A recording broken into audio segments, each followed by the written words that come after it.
Welcome to the 13th Bar with Pete Hatchell. JR. We're joined by our two guests again. Rob Drinkwater. And Matthew Davis, bass player extraordinaire. By divine, it's good to say it. We're going to talk about something interesting today, but what else have we got on in the news? What else have we got on in the news? What else is funny? Name a funny thing that happened to you today, Matty. Give us some funny thing that happened to you. You played a trumpet today. I looked at a trumpet. You looked at a trumpet. Yes. He looked at a trumpet a month A little less than a month ago, because it is November. Happy Yay. Melbourne Cup, Melbourne Cup, Melbourne Cup, Melbourne I Cup. can't stand racing season. Can't stand racing season. with it? Well, that's fine, Pete. You can sit down. Why, do you have nightmares? Exactly. You have a bad experience. Pete, do you have nightmares?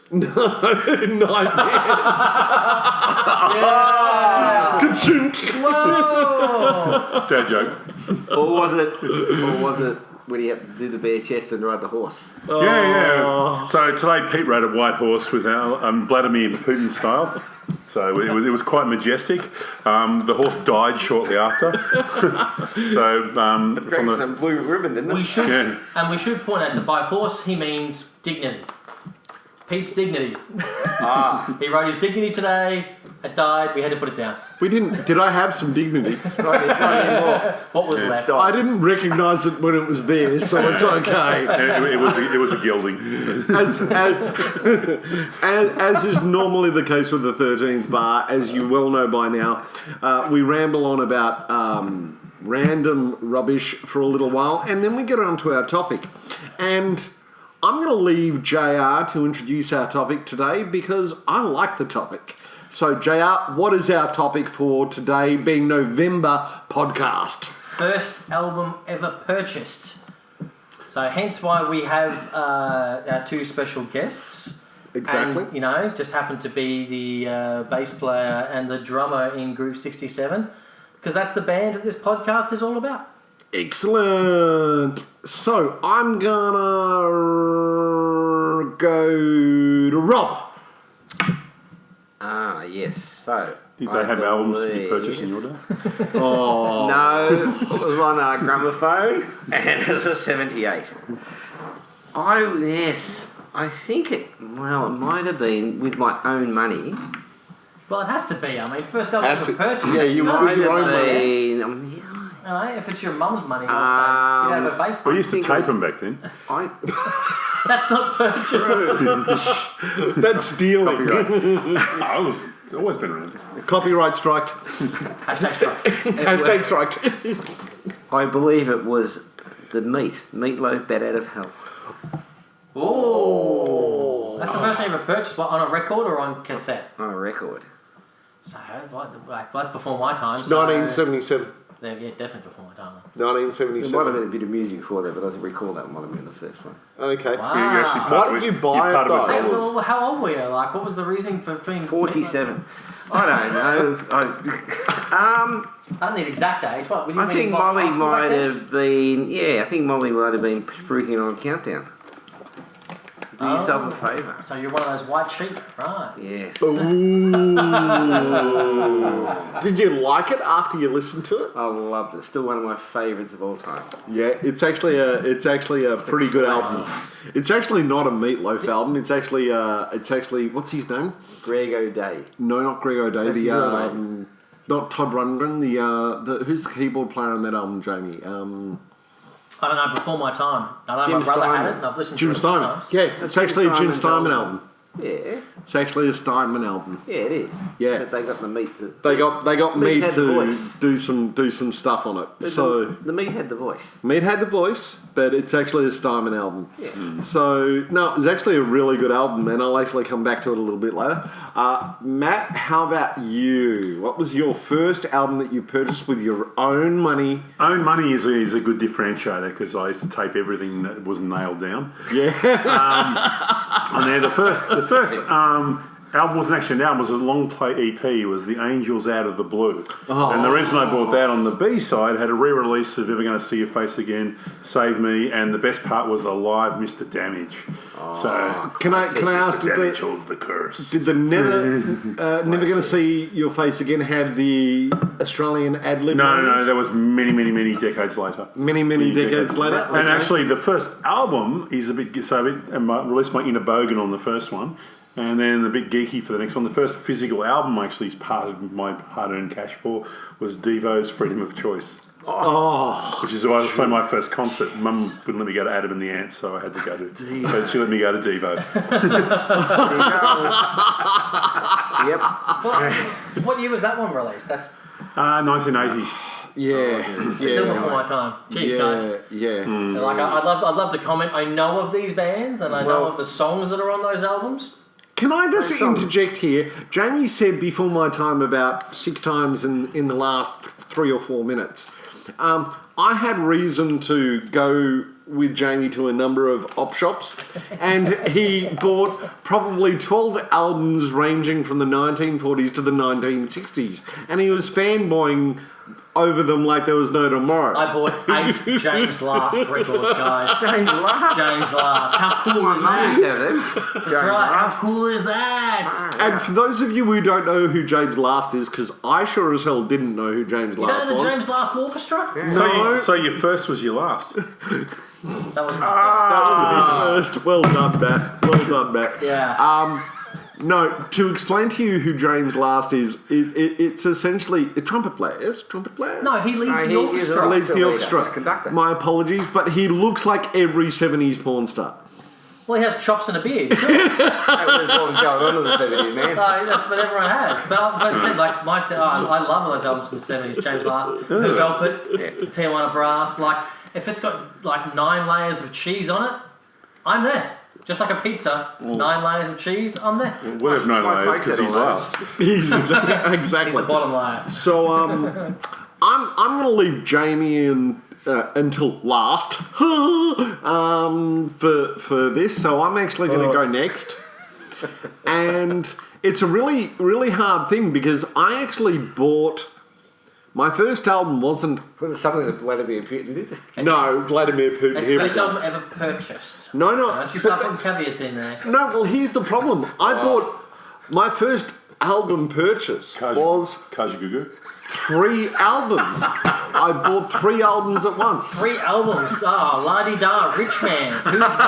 Whose wallet did you steal for that? That's... I think No, I bought... so I'm gonna definitely hone in on one because that was the one that most affected me. And that Bay City Rollers. No, definitely not Bay City Rollers. James Last Orchestra. So I bought. I actually bought Meatloaf Bat Out of Hell. Did you? I actually bought Iron Maiden Peace of Mind or Number of the Beast. I can't remember. No, it was Peace of Mind. That's good. Boots on and the Trooper. And at the same time, and this is I count this is the first album I bought because when I got home I listened to all 3, but this is the one that I listened to constantly, and that was Black Sabbath Paranoid. I've just realised, thinking of those album covers, they're pretty much all got a black border, and I think they're all red writing. No, Paranoid has black border and red writing. Peace of Mind is green. Orange and black. Meat is got meat has the black Meat is border. raw. No, meat is completely red. No, Peace of Mind is That's red, yeah. in a padded cell. Fire. Yeah, and it's predominantly green. Right, but I still see a predominant black theme coming in there. Oh, there's definitely a black. There are blacks throughout. About what age did you get this? Were you depressed in high school? Oh, clearly. Are we differentiating now from high school? We've come full circle. We've come full circle, I exactly. actually sort of another one I almost bought at the same time, so it could be before this. Because it just reminded me, Jamie said black. This one had a band. This cover got removed Which one was that? because it was a band completely engulfed in fire. It was Leonard Skinner's Street Survivor. That's right. One of my favourite bands in the 70s. And when the plane crashed, they took all the flames off the cover, which surrounded the band, and went just a black with the band. So I've still got that album. It's pretty rare. I don't know what's worth, but the one with little flames around them. Wow. Yeah. But no, Black Sabbath. I consider Black Sabbath Paranoid my first. The first album I bought is because I actually listened to that album before I bought it, and it starts off with War Pigs. And for those of you who know War Pigs, it starts off with sirens and like war sounds, and then it hits this huge E minor 7 chord, and it just kills you in every day of the week. Was that what? Did you also buy your first air guitar at the same time? Yes. That is exactly when I bought my first air guitar. I killed that album. I absolutely murdered that album. I front to back. And there's a certain song on that album, correct me if I'm wrong, Matty, but I think it's Planet Caravan on that album. It's Planet Caravan's one. Yeah. And it's like, so there's all this heavy stuff going on, and Planet Caravan is this sort of like spacey LSD trip. And it's the weirdest thing to put in the middle of an album, and you go, whoa. And it was just really quite, and it pretty much shaped me as far as what I was going to do as far as music was concerned moving forward. So, yeah. And for many years, Pete spoke like Iron Man. I did. I am Iron Man.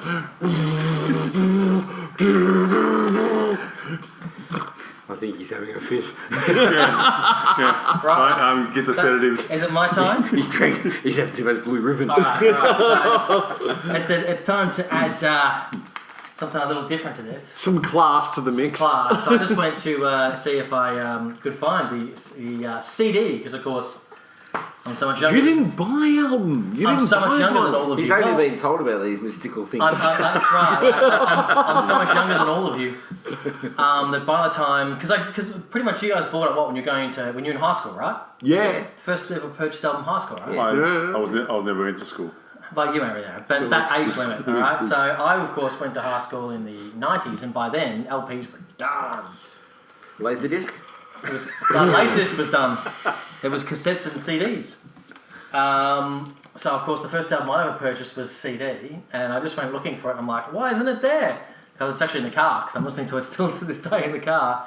Herbie Hancock, Headhunters. Oh, yeah. One of the greatest jazz fusion funk albums ever released.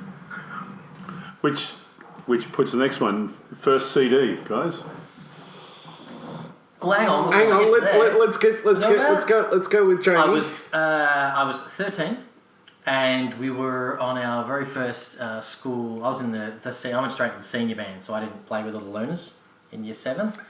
I went straight to the top, so I went on tour with all the year 10s, 11s, and 12s when I was 13. And the very first stop we went to was a CD store, and I was looking through it, and I went, ooh, as soon as I saw it, I went, wow, that's got Watermelon Man, which we were playing in Big Band at the time, by Herbie. I didn't realise, though, that this was like the jazz fusion version of it, and I knew of Chameleon as well. And I bought it and was like, wow, there's only 4 tracks, and the album goes like 40 minutes. Spaced out, kind of jazz fusion, funk, psychedelic. Was Jacko on that?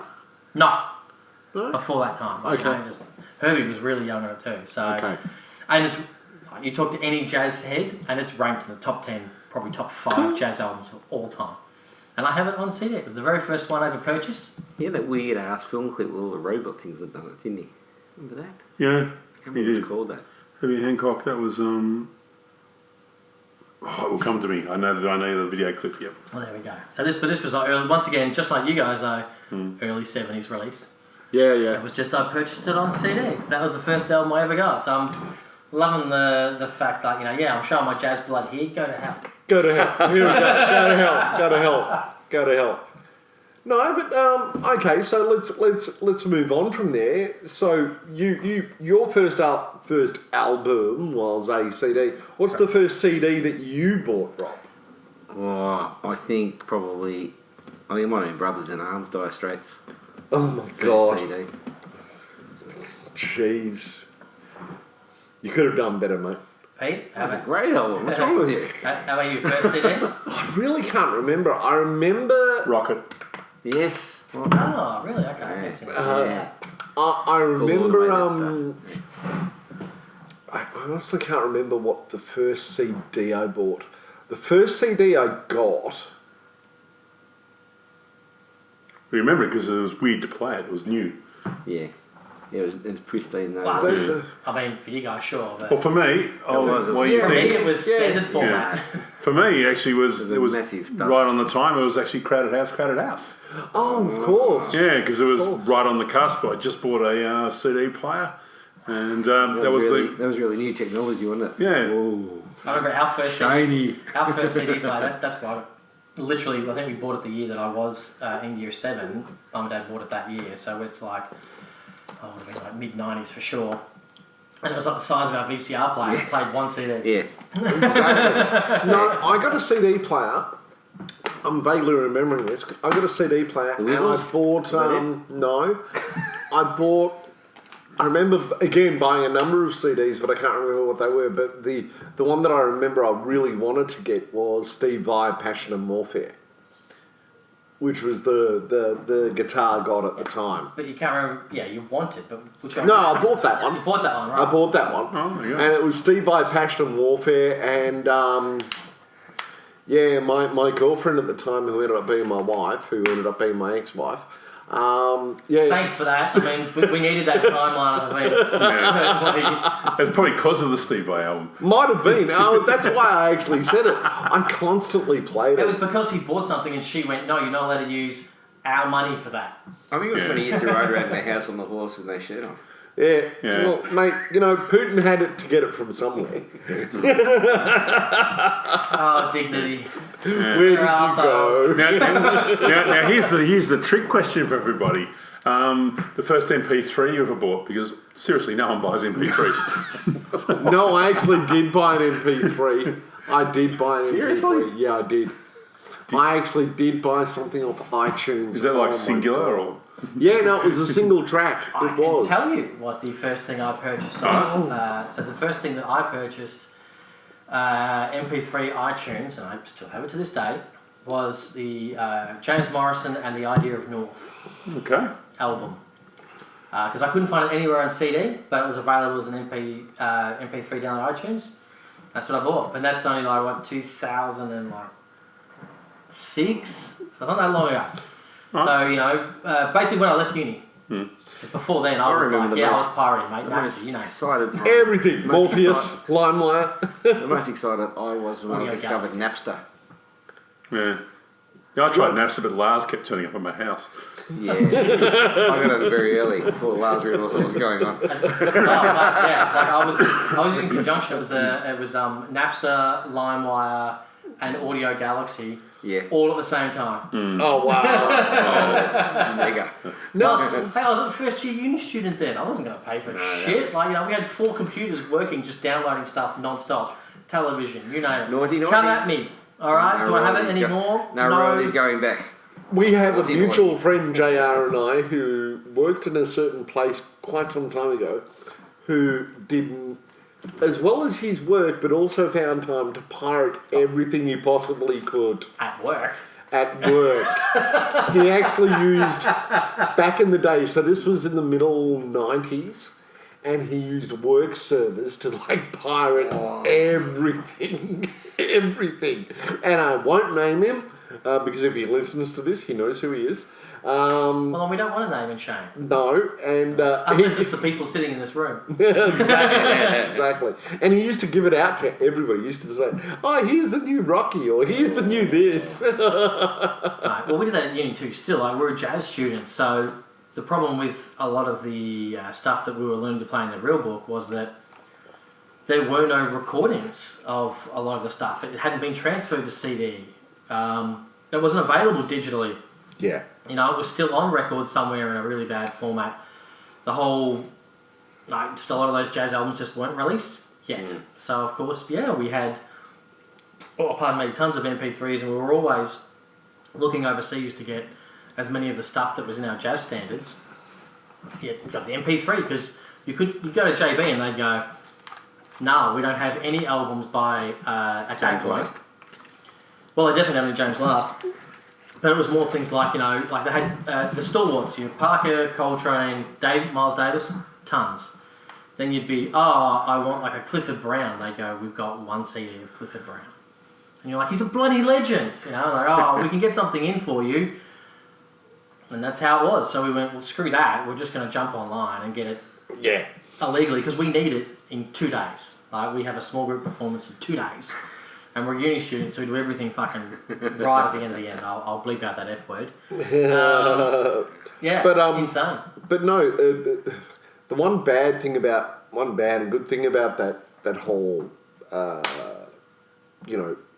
LimeWire, Napster whole thing, you could actually find things, like Jamie said, in Australia that you couldn't find normally here. That's you could actually, liked it, so you could find stuff that you could never get here. I had an iPod back then. Yeah. And the only way you could update your iPod was on an Apple computer with a FireWire. Yeah. I didn't have that. I had a PC, so you could connect it with a USB, but then you had to get a third-party program to be able to load tunes onto your iPod. That's right. So iTunes Store was non-existent in the early noughties in Australia. No. So where else are uni students going to go? No, I can't remember what I think I may have bought. The first MP3 thing I may have bought was Led Zeppelin remasters. That's the first. I think that was the first thing I bought. Okay, I've actually got that on CD. Yeah. All right, Rob, what was your first MP? I don't think I bought one. He's got thousands, but I bought Holy Evolved by the Vines. That was my first one. I never bought one album. The Get Free Factory, everything on it. It was Holy Evolved. It was good. And then I fell in love with streaming years ago. Like as soon as streaming came out, I was an early Spotify adopter. Yeah. Oh, like 2000 and... Yeah. So You've been streaming for a while. I've been like 2012, I think even before then. 2010 maybe even. I might have been streaming by then. Who have we got as our musical feature this month, Jamie? That's right. Who have we got? We have a group out of Durham in North Carolina. North Carolina? That's right. So they friended us up on Reverb Nation and I had a look at what they do. I love their name. They're called the Groovinators. The Groovinators. Groovinators. Which I think is kind of cool because we're Groove 67 and they're Groovinators. Thank you very much, Groovinators. And they pretty much do a bunch of covers and stuff like that. But I really like their version of Way Down in the Hole. Tom Waits. Tom Waits, Way Down the Hole by Groovinators. That's right. So here we go.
Cause his hands are so cold.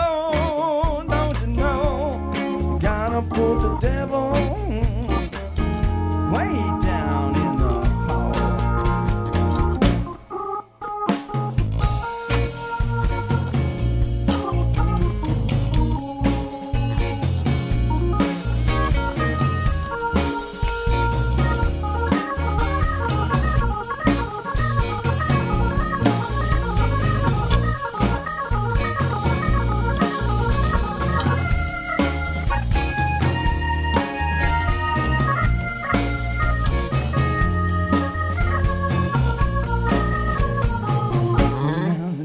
Said to Eve, this fruit is so sweet.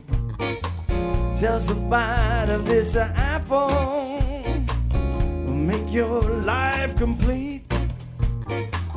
Yeah, to know of good and evil, complete your mortal soul. Don't you know? You gotta put the devil way down in the hole. And that was the Groovinators. You're still with the 13th bar. You're with Pete Hatchell. JR. Rob. And Big Matt. Big Matt. He is very big, by the way. He's the biggest man in the band. He's just tall, just really big and a little ugly, but we don't tell him that. He barely fits in frame. He doesn't fit in frame. He doesn't. We have to put him in the back corner because he's just so big. I hope you've liked this topic. Sorry, my mind's in the gutter with that last comment. I'm so sorry. So sorry. Hold up your hand. Again, this has been the 13th bar. Thanks for hanging with us. Thanks for listening to us.